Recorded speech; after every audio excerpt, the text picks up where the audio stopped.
Je voudrais du soleil vert, des dentelles et des théières, des photos de bord de mer, dans mon jardin d'hiver. Je voudrais de la lumière, comme en Nouvelle-Angleterre. Je veux changer d'atmosphère, dans mon jardin d'hiver. Ma fleur sous la pluie de novembre, tes mains qui courent, je n'en peux plus de t'attendre.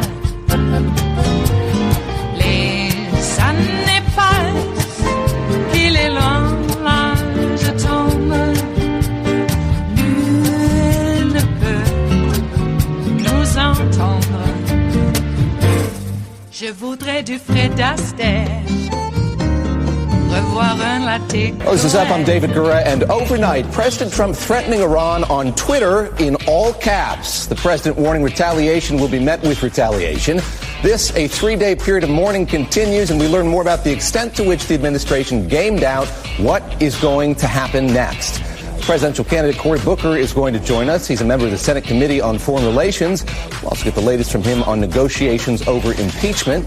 A judge ruling one of Rudy Giuliani's indicted associates can share documents and data with the House Intelligence Committee. Up with me this morning, Glenn Kirshner. He's a former federal prosecutor and an MSNBC contributor. So is Adrienne Elrod. She was the senior director of communications for Hillary for America. Hayes Brown is a senior editor and a senior reporter for BuzzFeed News. He's the host of the podcast Impeachment Today. With us from London is Michael Weiss. He's editor-at-large at the Daily Beast and author of the book ISIS Inside the Army of Terror. My colleague Matt Bradley is in Israel. We begin this morning with President Trump threatening reprisals against Iran as he declares in the very same tweet thread that the United States, quote, wants no more threats. Well, the president calling on Iran not to retaliate for the airstrike that killed one of the country's most prominent figures, Major General Qasem Soleimani. Let this serve as a warning, President Trump writes, that if Iran strikes any Americans or American assets, we have targeted 52 Iranian sites. Iran itself, he continues, holding down the shift key, will be hit very fast and very hard. Well, meanwhile, mourning continues in Iran and other parts of the Middle East. Soleimani's funeral is scheduled to take place on Tuesday. Big piece in the New York Times this morning about the administration's decision-making ahead of the attack. While senior officials argue the drone strike was warranted to prevent future attacks, the Times reports, some in the administration remain skeptical about the rationale for the attack. Well, lawmakers received formal notification of the attack from the White House. House Speaker Nancy Pelosi responding forcefully with this statement, quote, the highly unusual decision to classify this document in its entirety compounds our many concerns and suggests that the Congress and the American people are being left in the dark about our national security.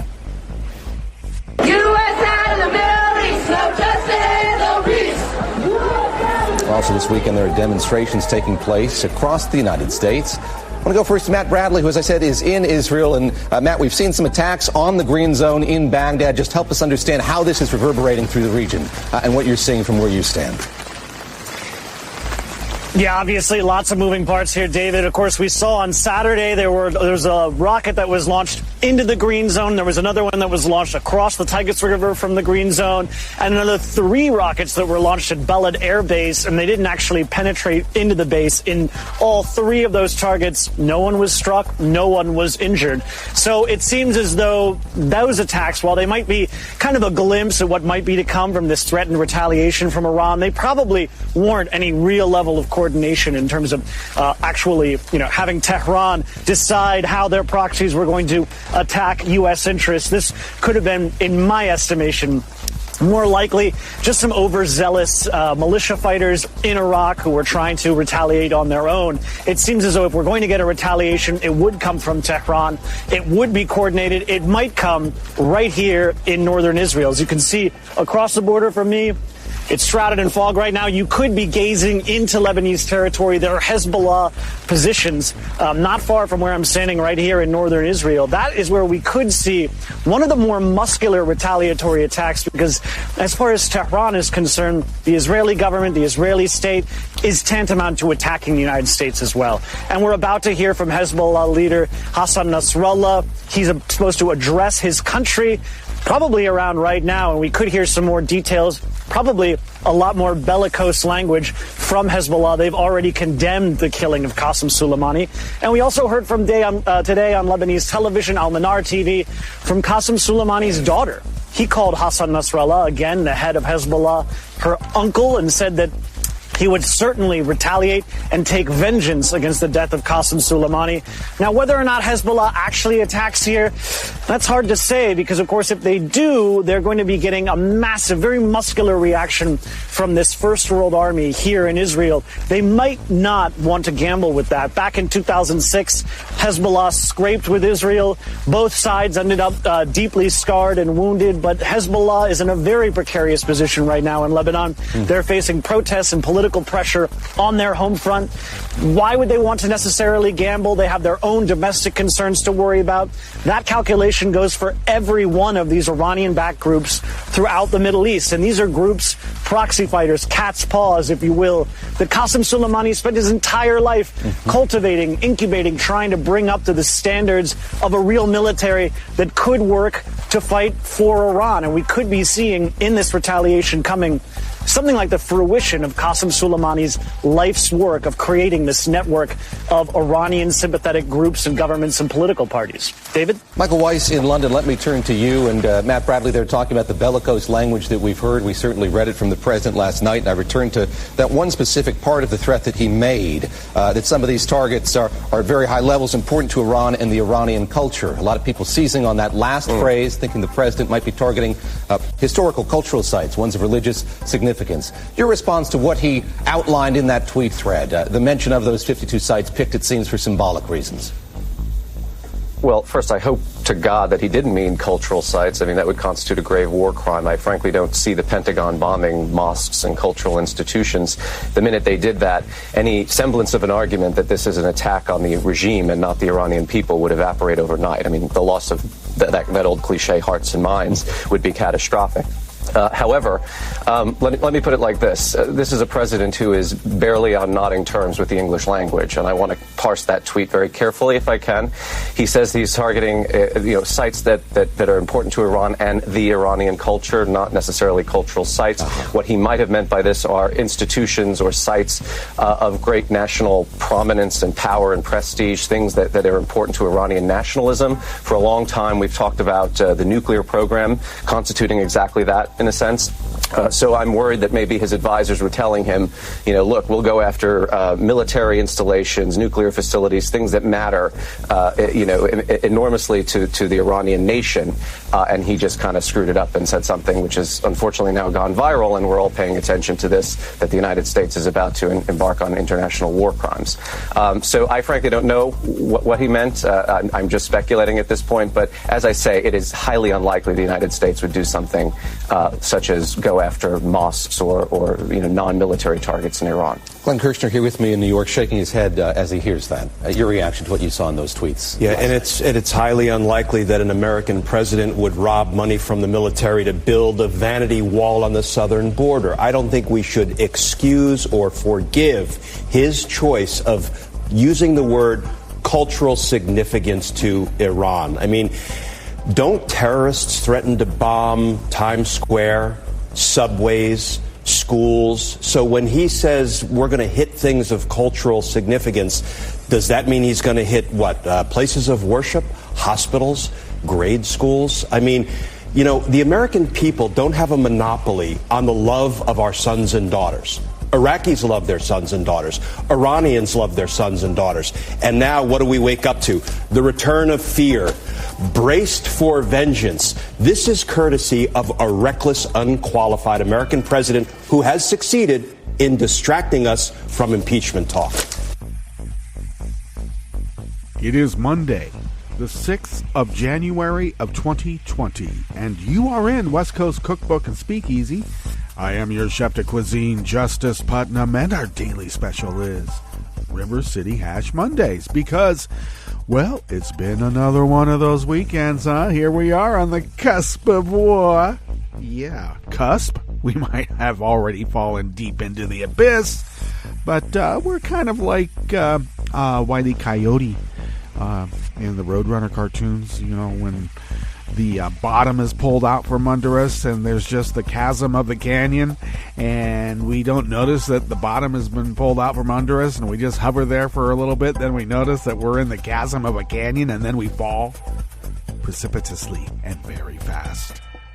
Well, we're hanging there right now, not quite aware of the chasm that has opened up beneath us. Well, some of us are, because we've been there before. A few times. Okay, Boomer.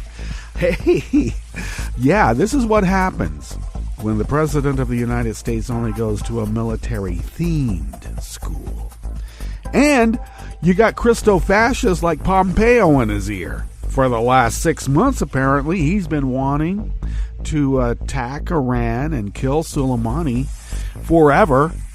And he's been hammering on it for the last 6 months. And I'll tell you, Soleimani became an imminent threat the day the House impeached Trump.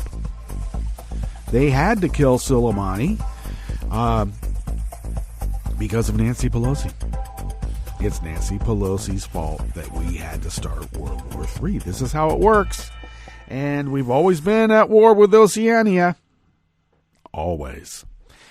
And I'm not being hyperbolic when I call Pompeo a Christo-fascist, because he is. Look it up. So it's disconcerting, to say the least. I was kind of hoping that we would get through a bit more of 2020 before the end of the earth was just around the corner. Well, I wouldn't call it the end of the earth, but I might want to call it the end of human civilization. The earth will prevail, with or without us, and it might fare much better without us. Sad to say. Wow, we got through this whole evolutionary track, and look what we've done. Oh, man, all that time to get to the pinnacle, and we just destroyed the ship that was going to sustain us until we could find, you know, the better place. Jeez. All right. Back to the little one-celled animals on bits of rock floating in space and hoping that in a few billion years we can rise to some sort of intellectual and emotional advancement that would allow us to prevail. All right. Okay. That's where we are. Lots of war protests going on. I'm hoping that the media will cover it, but they won't. They love war. We don't get to hear very much about impeachment anymore because it's right there in that little-known OLC memo that you cannot impeach a president who was illegally installed by Vlad, who then illegally whacked the second-in-command in the Iranian military structure. Might even be the governmental structure. I think he was number one in the military. Whacked him illegally. You cannot impeach a president when those conditions are underway. It's just, it would really put us in a weaker position, obviously. Yeah. It would put them in a weaker position, and maybe some reasonable people with some reasonable attitudes might be able to reasonably take over, because now it's going to take, another generation to get the Iranians back on board. I keep hearing how, Trump wants to retaliate. First of all, the retaliation on cultural sites, as he described, was very well put at the top. It is a war crime, as spelled out in the Geneva Conventions. I know that's just a goddamn piece of paper written on a European paper, too. Much less of quality than ours, because ours is the best. Everything's the best. Well, the law is the law. I am quite taken with those who, for quite a few decades that I've known them, have talked about law and order, law and order, law and order. And now when the rubber hits the road, They don't care about law and order much anymore. They don't care about the rule of law. In fact, their idea of law and order and the rule of law is a partisan issue. If you believe in the rule of law, you're a socialist. But if you believe in, I make up the law and order you to follow it, well, obviously we know what part of the political spectrum that comes from. I know some people can say, well, that's what Stalin did. Yes, I know he did. But I'm talking more about the fascists in our midst. And I'm looking at you, Pompeo. You're one of them. And you've had the ear of this incompetent. And you guys know exactly where his mental state is and how pliable he is. And you're getting exactly what you want. Even John Bolton's out there, I don't know, gloating. He's like, wow, man. Finally, I'm getting what I wanted. I didn't want to go after the Ukraine. I wanted to hit Iran. And now they're finally hitting Iran. Well, I don't think that this war will be the end of the world because it's not really a war. A war can only be declared so by Congress. Up until then, it's just a police action. So the end of the world is not because of World War III. The end of the world will be because of a police action. Come on, stop making the end of the world bigger than it is. Jeez. All right, what's on the rest of the menu here in the Bistro Cafe of West Coast Cookbook and Speakeasy? Well, of course, just to remind you at the top, bombing cultural sites in Iran would constitute a grave war crime. Indeed. On the rest of the menu, 20 states ask the Supreme Court to protect Obamacare again. More and more toxic waste sites are being ignored under Trump. And another House Republican is added to the more than 24 who won't seek re-election in 2020. After the break, we move to the chef's table, where the Swiss oppose a referendum campaign launched by the far right to end the free movement of citizens from the EU. And Kane Tanaka has extended her record as the world's oldest person by celebrating her 117th birthday in southern Japan. Happy birthday. All that and more on West Coast Cookbook and Speakeasy. Bon appetit.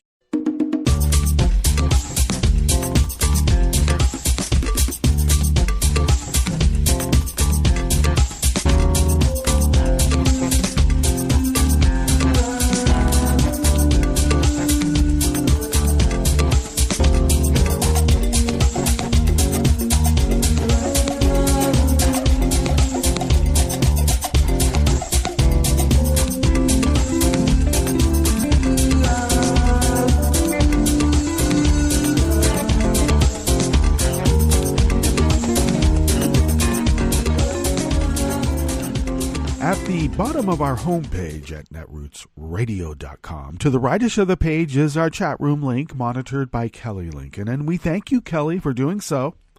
To the leftish of the chat room link at the bottom of our homepage at netrootsradio.com, you will then notice the button to our Patreon page, and do please become a recurring Patreon of Netroots Radio.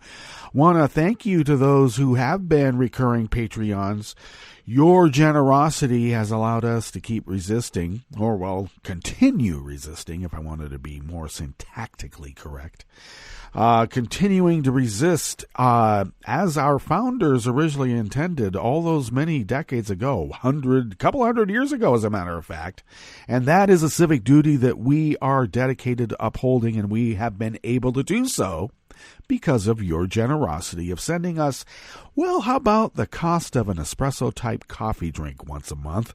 And we are able to stretch those dollars beyond compare because we're quantum mechanics when it comes to stretching dollars on the molecular level. Hell, the subatomic level, as a matter of fact. Yeah, we use the weak and strong force to get us to, budget properly and pay our bills, and we have been able to do that because of you. All right. Thank you so much for your generosity. And if we could convince a few others, it would help us so much because we still have to purchase some machinery. And even though the bulk of how we keep this powerhouse of resistance resisting comes out of our own wallets, we are still I hate saying dependent, but I'm going to say it anyway. We're dependent upon your generosity, and thank you. Thank you. If you would like to follow Netroots Radio on Twitter, it is so simple. All you have to do is go to @Netroots Radio. Tom takes care of that, and we thank Tom for doing that as well. I, of course, take care of @Justice Putnam on Twitter. You could follow me there. Might be a good idea. You could follow the show, too, @Cookbook West. I post the show notes and links diary on both of those accounts about 10 minutes before showtime, and then get that out there on social media, linked up on social media for your social media linkage. Pleasure. Follow... I already said follow the show @Cookbook West, and most importantly, pick up podcasts by way of Spreaker, Stitcher, TuneIn, iHeart, YouTube, iTunes, and wherever podcasts can be found. You know where they are. Look up the number. What? Okay, you know what? Enough joking around. We got to get right into these offerings that we have curated here for you in the Bistro Cafe of West Coast Cookbook and Speakeasy. Anonymous worker bees from the Associated Press bring us this first offering. Here in the Bistro Cafe of West Coast Cookbook and Speakeasy, River City Hash Mondays. In a move, they could put the Obama-era health law squarely in the middle of the 2020 election. Democratic-led states on Friday asked the Supreme Court for a fast-track review of a recent court ruling that declared part of the statute unconstitutional and cast a cloud over the rest. You know, that Trump-appointed judge in Texas who's had it out for the ACA, Obamacare. They can't decide if Obamacare is still a pejorative because it seems so many people like it. Yeah. And what are they trying to get rid of? Yeah, the individual mandate. You know, the part of Romney Care that was insisted upon by the right wing because people have to have skin in the game.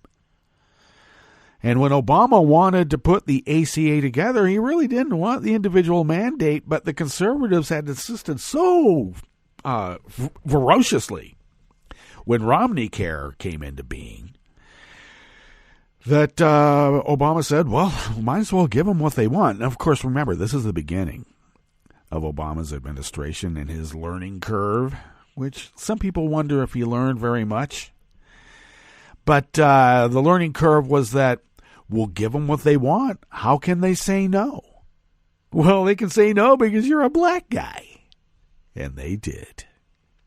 A coalition of 20 states, led by California Attorney General Xavier Becerra, filed a petition seeking expedited review. They hope to get a Supreme Court hearing and decision by this summer, before the November elections. For the court to agree to such a timetable would be unusual, but not unprecedented, because they've already expedited a few issues about Trump, and maybe or maybe not helping him cover it up. He's got 2 diehards right now on the court that were held open for him. Well, sort of. Defenders of the ACA are arguing, of course we know that is the Affordable Care Act, are arguing that the issues raised by the case are too important to let the litigation drag on for months or years in lower courts, and that the 5th U.S. Circuit Court of Appeals in New Orleans erred when it struck down the health law's now toothless requirement that Americans have health insurance. The lower court's actions have created uncertainty about the future of the Affordable Care Act, and that uncertainty threatens adverse consequences for our nation's health care system, including for patients, doctors, insurance, and state and local governments, according to the 20 states filing. There was no immediate reaction from the Trump administration because Trump was golfing while he was calling in airstrikes to kill Soleimani. Trump had declared the appeals court ruling a victory, of course, because, anything that he can convince himself of, he will. The 2-1 appeals court decision left the health law in effect for now. Open enrollment season for 2020 has been able to proceed without disruption. The Fifth Circuit sent the case back to a lower court judge who has already decided once to throw out the entire health care law. The appellate court asked Texas-based U.S. District Judge Reed O'Connor to determine whether other parts of the law can be separated from the insurance requirement and thus remain in place. And, of course, since this guy's an incompetent appointed by Trump, he can see how that can be done, and he'll make it so.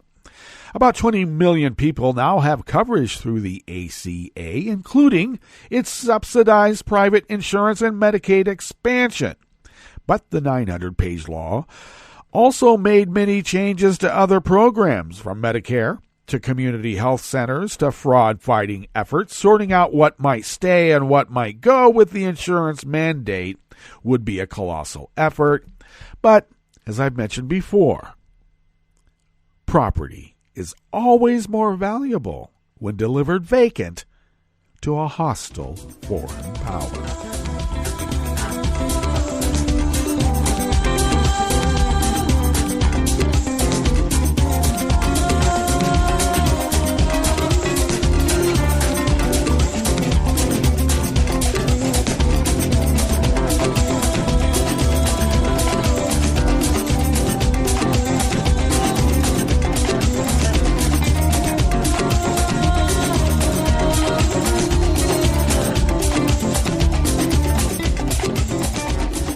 This next offering here in the Bistro Cafe of West Coast Cookbook and Speakeasy, River City Hash Mondays by anonymous worker bees at the Associated Press, is also a story of how to deliver property vacant to hostile foreign powers, but it also reminded me, so very, very obliquely, but it did remind me of Bibi Netanyahu proclaiming in a Freudian slip that Israel is a nuclear power. He wasn't supposed to say that. But if you're trying to deliver property vacant, it helps to find elements that might be deleterious to the survival of the human species. So more and more toxic waste sites are being ignored by Trump. In fact, it is a historical ignoring, by the way. The biggest backlog of unfunded toxic cleanup projects in at least 15 years. And that is nearly triple the number that were stalled for lack of money in the Obama administrations, both of them. And that was according to 2019 figures quietly released by the EPA over the winter holidays when no one was looking. Quite interesting that in both of Obama's administrations, the Republican-controlled legislatures would refuse to fund cleanup for Superfund sites. And it looks like Trump has nearly tripled the number that they can just not fund. And that just, I will say, shows how hard Obama was really working trying to circumvent all of the forces arrayed against him and reasonable democratic institutions. Because, well, we are a representative democracy, are we not? The accumulation of Superfund projects that are ready to go, except for money, comes as the Trump administration routinely proposes funding cuts for Superfund and for the EPA in general. The 4-decade-old Superfund program is meant to tackle some of the most heavily contaminated sites in the U.S., and Trump has declared it a priority even while seeking to shrink its budget. Because when you're a mobster, you learn how to speak out of both sides of your mouth. The unfunded projects are in 17 states and Puerto Rico. They range from abandoned mines that discharge heavy metals and arsenic in the West to an old wood pulp site in Mississippi and a defunct dry cleaner that released toxic solvents in North Carolina. Now, overall, the backlog of 34 unfunded projects is up from only 12 in 2016, which we all know, sadly, was Obama's last year in office.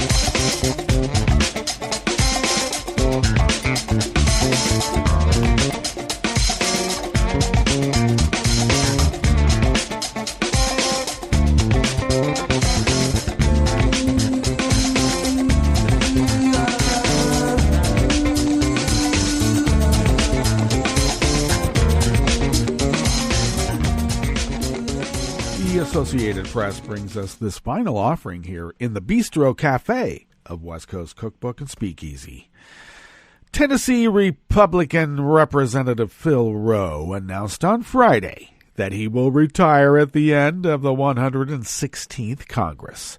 The 74-year-old, called representing East Tennesseans in Congress for the past 11 years, the honor of my life, and said he always intended to serve 5 or 6 terms because he didn't want to make it a second career. He practiced medicine for more than 30 years before being elected. Rowe is among more than 24 House Republicans who have decided not to seek re-election next year because, well, Trump. The open seat in Rowe's Republican-leaning district is likely to draw quick interest from others within his party. Some GOP names being floated as possible candidates include State Representatives David Hawk, Jeremy Faison, and Timothy Hill. State Senator John Lundberg, former Kingsport Mayor John Clark, and pharmacist Diana Harshbarger. Or could that be Harshbarger? I like Harshbarger.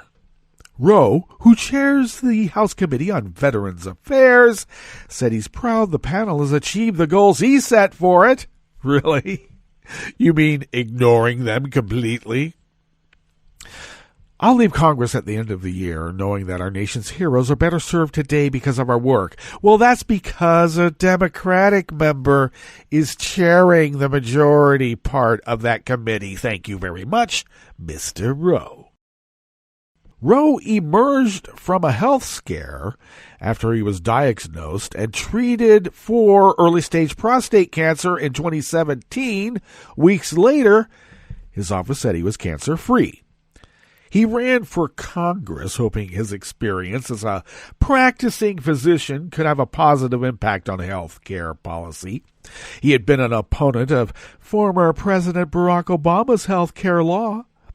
The ACA was signed into law during my first term, and much of my time was spent trying to undo some of the harm that was done to patient-centered healthcare model as a result.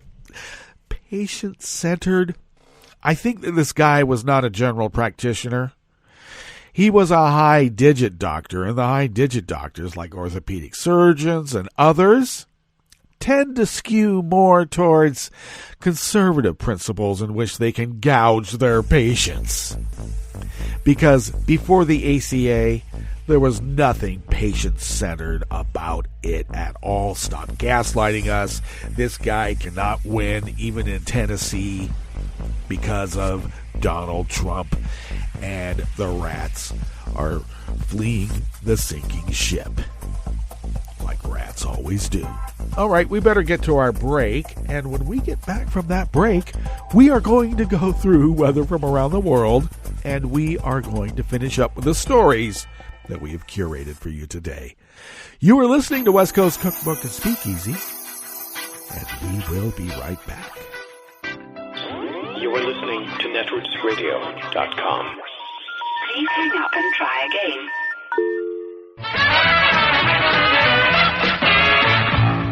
From a point at sea to the circles of your mind, a new force is at work for planetary transformation. New radio for a new Earth.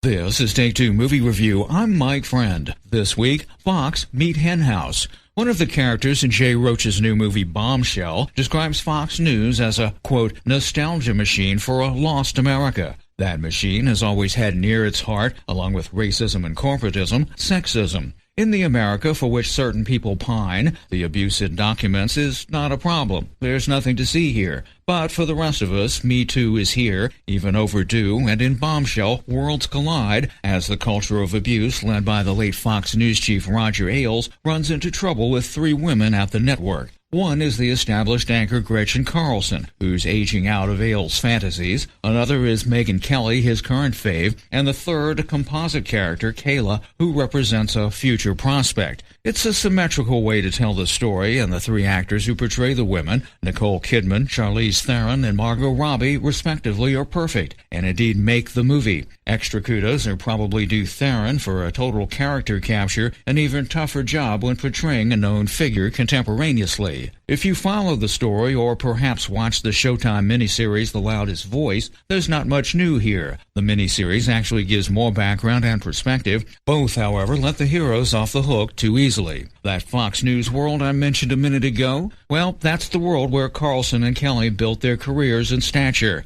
Yet there seems to be little dot connecting between the overarching Fox message and what happened to them, let alone soul-searching, even as Ailes gets what he deserves. Bombshell tells its story with humor and panache, but the comeuppance is too concentrated. Sadly, the real outcome is that the poison of Fox News rolls on. This has been Take Two Movie Review. I'm Mike Friend. Catch up with us at take2moviereview.com and feed us back on our page on YouTube.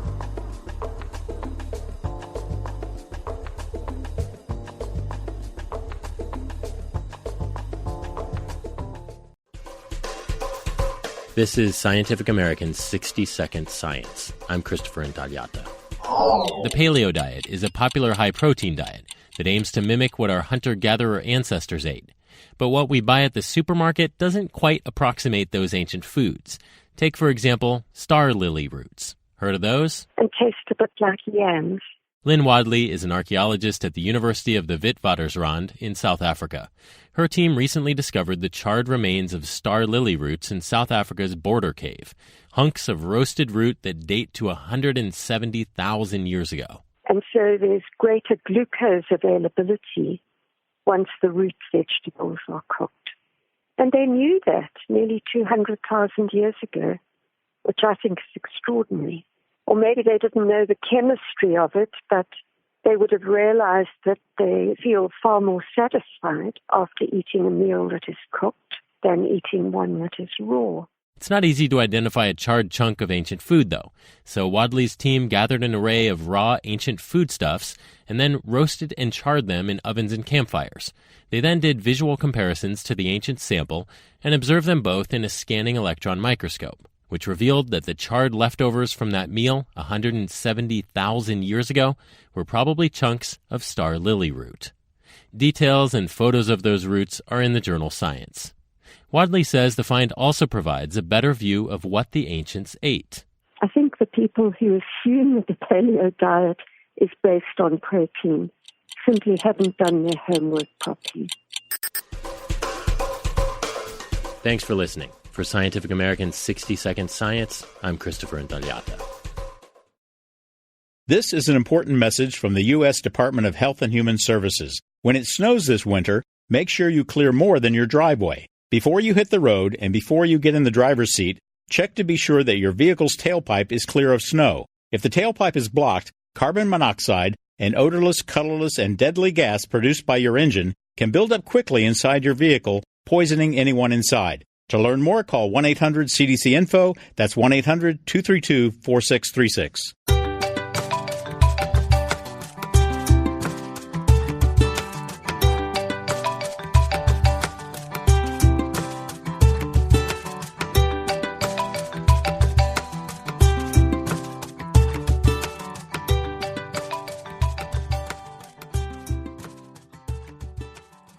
In 2012 in the United States, about 317,000 motor vehicle crashes involved a large truck.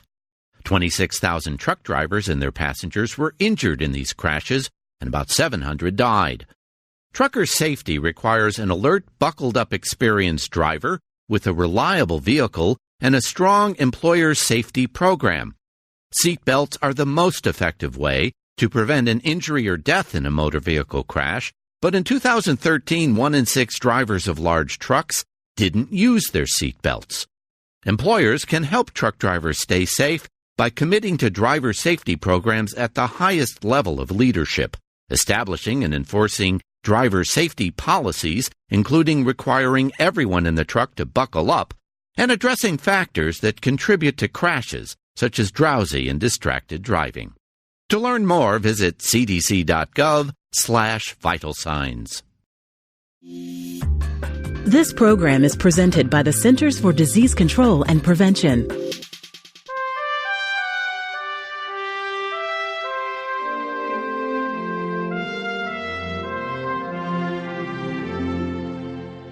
Welcome to A Cup of Health with CDC, a weekly feature of the MMWR, the Morbidity and Mortality Weekly Report. I'm Dr. Jeffrey Nemhauser, filling in for your host, Dr. Kathleen Dooling. As the U.S. population ages, more people are at risk for injuries. The largest percentage of injury-related deaths among this group are caused by falls. Elizabeth Burns is with CDC's National Center for Injury Prevention and Control. She's joining us today to discuss ways to prevent injuries and deaths from falls among senior adults. Welcome to the show, Elizabeth. Thanks for having me. Elizabeth, what are some of the more common consequences when a senior adult falls? Well, first, it's important to note that falls are incredibly common. More than 1 in 4 older adults will fall in a given year. Common consequences include loss of independence and an increased fear of falling, as older adults are afraid to do the same kinds of activities they were doing before. And this can actually lead to more falls, as older adults have less strength in their lower body. Common consequences include hip fracture and traumatic brain injury, and ultimately, in 2016, almost 30,000 older adults died because of a fall. So are falls more common in men or in women? Falls are more common in women, and more women go to the emergency department because of a fall, and more women die because of a fall. However, the rate of fall deaths are more common in men than women. What this means is that out of 100,000 men, more will die from a fall than out of 100,000 women. What are common causes of falls among older people? Getting on and off the toilet and getting in and out of bed are common causes of falls. Walking around the hallways at night when the lights are off is a common way people fall. There's also an increased amount of medications used in seniors, which have side effects like making them lightheaded, and that increases the risk of falls and is a common cause. With all of those factors, what are some ways our listeners can decrease their chances of falling? Older adults should talk to their healthcare provider or doctor about how they can decrease their chances of falling. This can be done during the annual wellness visit or during annual physicals. The doctor will recommend an exercise program that should increase strength and balance, or maybe refer you to a physical therapist.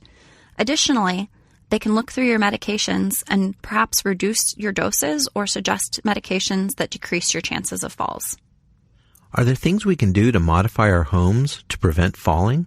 Oh, absolutely. Installing grab bars on the side of the toilet, making sure that rugs are taped down or removed, making sure that there's lighting in the hallways are all really simple ways that an older adult can modify their home to prevent falls. Where can listeners go to get more information about preventing falls? Listeners can go to cdc.gov/study, and that's spelled STEADI. Thanks, Elizabeth. I've been talking today with Elizabeth Burns about ways to prevent fall-related injuries and deaths among senior adults. Improving strength and agility through regular exercise and removing potential obstacles in the home can help decrease the risk for falls. If you or a loved one is older and struggle with mobility, talk with a healthcare provider about ways to decrease the risks for fall-related injuries and death. Until next time, be well. This is Dr. Jeffrey Nemhauser for A Cup of Health with CDC. For the most accurate health information, visit cdc.gov or call 1-800-CDC-INFO. Hi, I'm Tom Hartman, and since you're listening to netrootsradio.com, Show your Progressive side and go to the donate button on the bottom of the homepage. It's progressives like you who power Netroots Radio and keep the progressive message beaming everywhere 24 hours a day. Just go to our donate button at the bottom of netrootsradio.com. Thank you for keeping progressive radio at full power.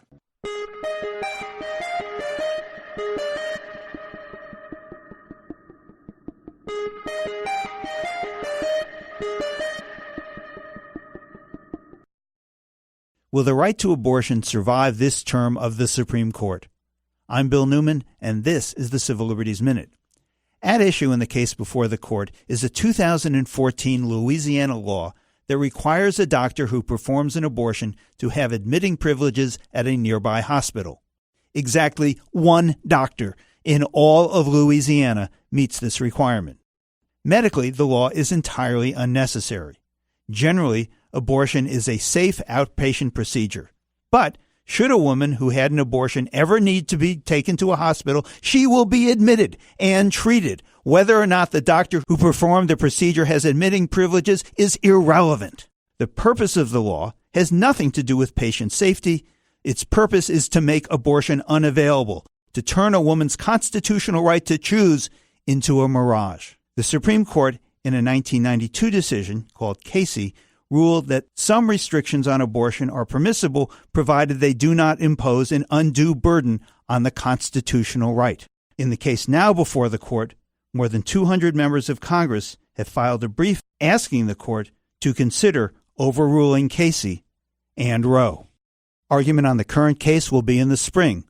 A decision is expected by June, and the stakes for reproductive rights couldn't be higher. The Civil Liberties Minute is made possible by the ACLU because freedom can't protect itself. I'm Rick Smith, and this is Labor History in 2.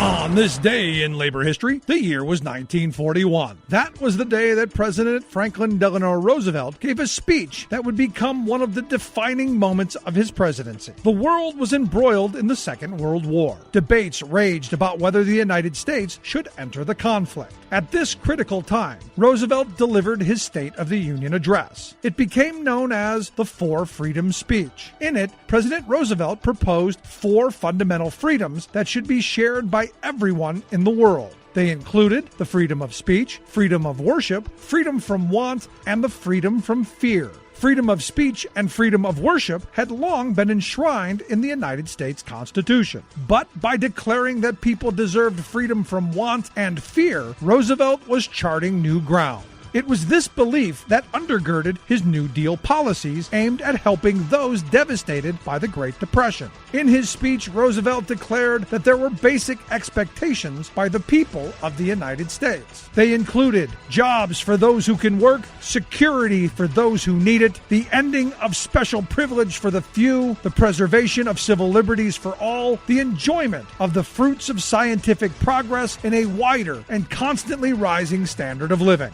He then called for an increase in pensions, unemployment insurance, and access to medical care and jobs. In 1943, after the United States had entered the war, the Saturday Evening Post published a series of paintings by Norman Rockwell portraying each of the 4 freedoms outlined in the speech. The paintings by the popular artist helped to spread the idea of the freedoms to the American public. It's worth asking how far we've come in realizing these 4 freedoms today. Like what you hear? Check out more at laborhistoryin2.com.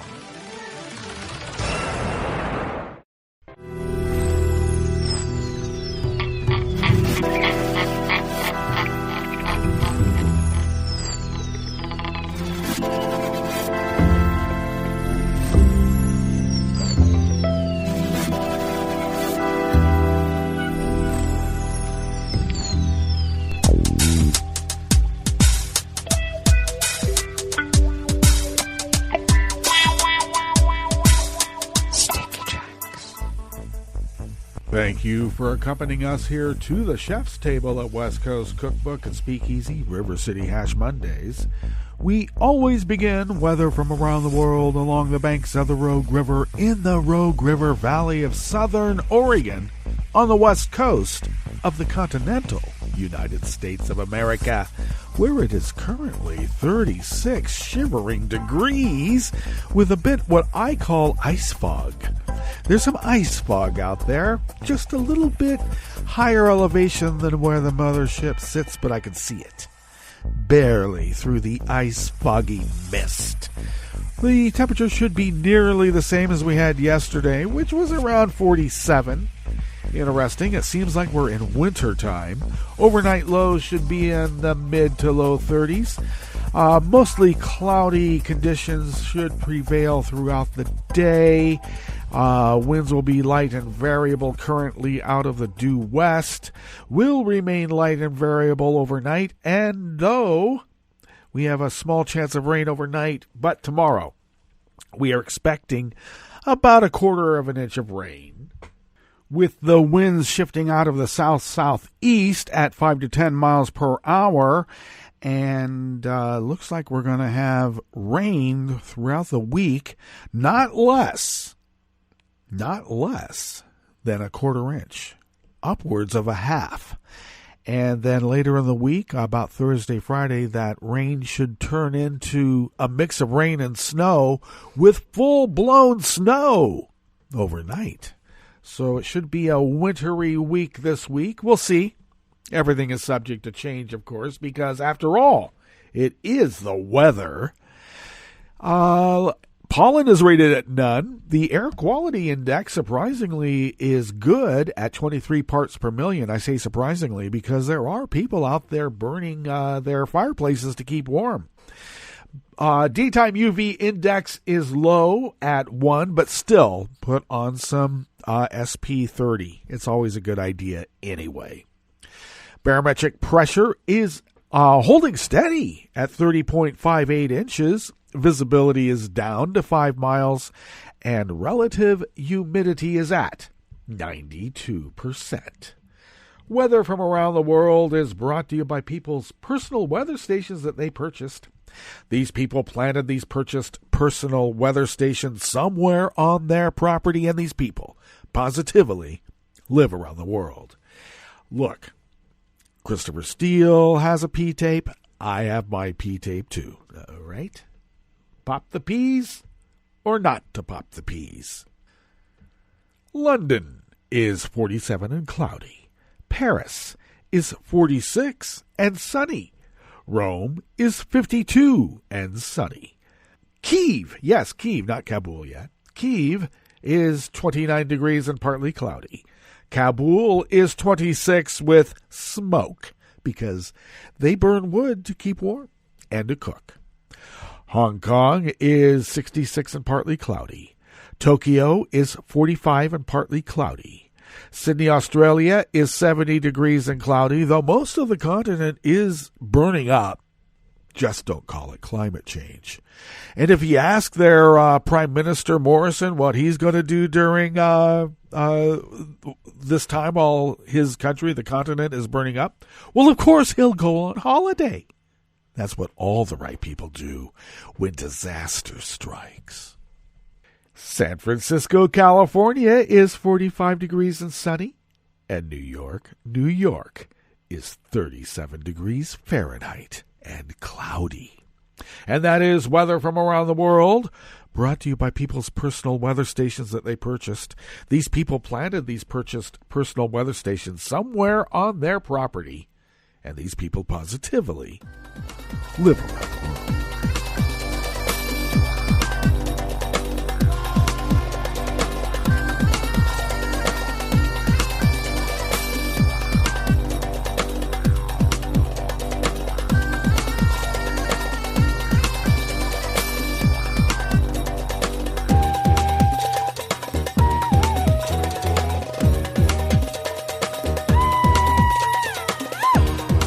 The ever-present anonymous worker bees at Reuters bring us this first amuse-bouche here at the chef's table at West Coast Cookbook and Speakeasy.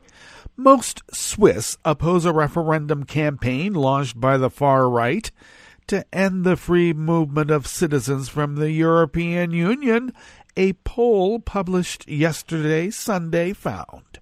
The referendum drive reflects unease with the influx of foreigners. You mean brown and black people? Is that what you mean by foreigners? Would you care if I, for one, came there? Blue-eyed, strapping in my, sort of elderly but sophisticated, hunky way? Would you really? I doubt it. Now, these influx of foreigners who they don't like now account for a quarter of the Swiss population. But imposing limits on EU citizens would violate bilateral accords that enhance Swiss access to the EU single market, the lifeblood of the export-led Swiss economy. A binding referendum is expected in May on whether Switzerland should take back unilateral control of immigration, if necessary, at the cost of abrogating the Free Movement Pact that took full effect in 2007. The referendum under the Swiss system of direct democracy is being billed as Switzerland's Brexit moment.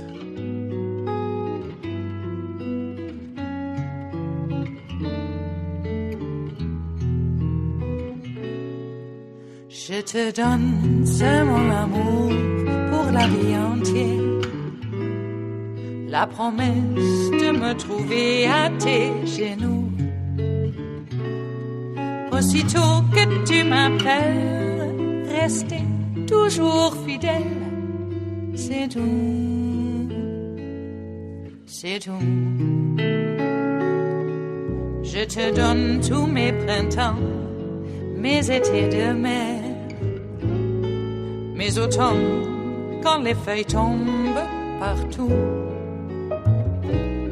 Si ce n'est pas une bonne affaire, je te donne tous mes hivers, c'est tout. Somebody, we don't know who, from Reuters, brings us this final amuse-bouche here at the chef's table at West Coast Cookbook and Speakeasy River City Hash Mondays. Kane Tanaka has extended her record as the world's oldest person by celebrating her 117th birthday at a nursing home in Fukuoka in southern Japan. Tanaka marked her birthday with a party yesterday Sunday along with staff and friends. Television footage from local broadcaster TVQ showed the party as it happened, and people were very, very happy. Tanaka, whose birthday was on January 2nd, took a bite from a slice of her big birthday cake. Tasty, she said with a smile. I want some more. Not after 8 o'clock at night. You know, it's not good for you to eat past that. You know that, don't you? Tanaka was last year confirmed as the oldest living person, aged 116 years and 66 days old as of March 9th, according to the Guinness Book of Records. Tanaka's record age is symbolic of Japan's fast-aging population, which, coupled with its falling birth rate, is raising concerns about labor shortages and prospects for future economic growth. I don't know. Just do what everybody else does. Slave labor from the Philippines. The number of babies born in Japan fell an estimated 5.9% last year to fewer than 900,000 for the first time since the government started compiling data in 1899. Tanaka was born prematurely in 1903 and married Hideo Tanaka in 1922. The couple had 4 children and adopted a 5th. Well, happy birthday, ma'am. Hope it is glorious and full of light. All right, that brings us to the end of our broadcast period for the day, but you do know that Netroots Radio is going to broadcast on, and we'll meet up tomorrow for Tarrytown Chowder Tuesdays.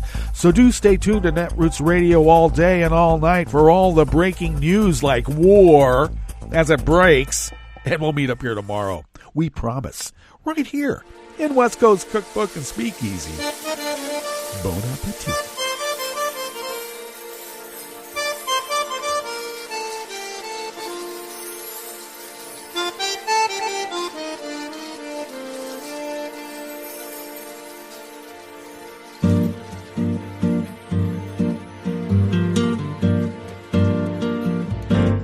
Je voudrais du soleil vert, des des dentelles et des théières, des photos de bord de mer, dans mon jardin d'hiver.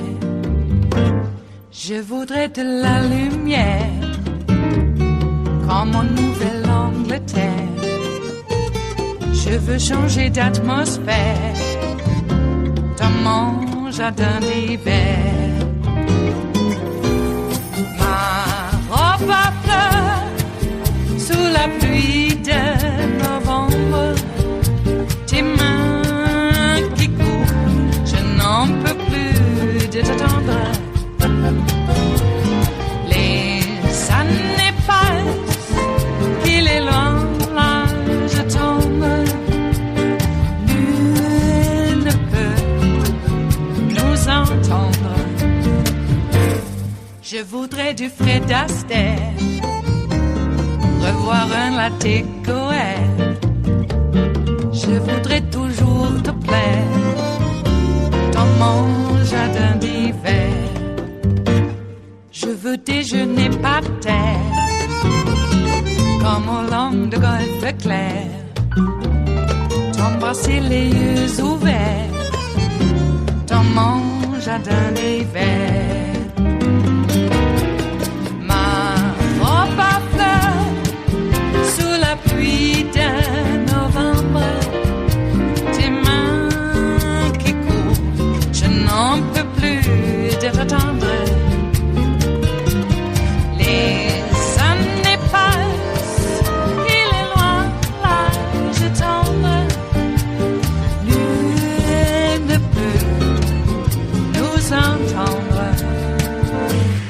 Ba-da-da-dum-di-da-dum, ba-da-da-dum-di-da-dum, ba-da-da-dum-di-da-dum, dans mon jardin d'hiver. Ba-da-da-dum-di-da-dum, ba-da-da-dum-di-da-dum, ba-da-da-dum-di-da-dum, dans mon jardin d'hiver. Dans mon jardin d'hiver, dans mon jardin d'hiver.